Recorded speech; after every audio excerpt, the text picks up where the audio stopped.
জুলাইয়ের চেতনাকে ধারণ করে জাতীয় শহীদ মিনারে আত্মপ্রকাশ করেছে নতুন রাজনৈতিক দল ইউনাইটেড পিপলস বাংলাদেশ। ৮২ সদস্যের কেন্দ্রীয় কমিটির আহ্বায়ক হিসেবে দায়িত্ব পেয়েছেন আলী আহসান জোনায়েদ এবং সদস্য সচিব হয়েছেন আরেফিন মোহাম্মদ হিজবুল্লাহ। দলের আহ্বায়ক কমিটির ঘোষণা দেন জুলাইয়ের নিহত শহীদ ওসমান পাটোয়ারি বাবা। অনুষ্ঠানে উপস্থিত ছিলেন আরও কয়েকজন শহীদ পরিবারের সদস্য, যারা স্বজন হারানোর করুণ স্মৃতি তুলে ধরেন। দলটির আহ্বায়ক আলী আহসান জোনায়েদ বলেন, তাদের নতুন রাজনৈতিক দল একটি ফ্যাসিবাদমুক্ত গণতান্ত্রিক বাংলাদেশ গড়তে চায়, যেখানে জনগণের ইচ্ছাই হবে শাসনের ভিত্তি।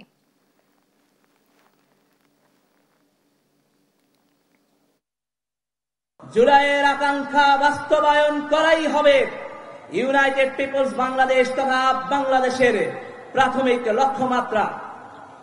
এই আকাঙ্ক্ষা বাস্তবায়ন করার মধ্য দিয়েই আমরা এই বাংলাদেশের রাজনৈতিক অঙ্গনে বার্তা দিতে চাই যে বাংলাদেশে জুলাইকে সামনে নিয়েই রাজনীতি তৈরি করতে হবে।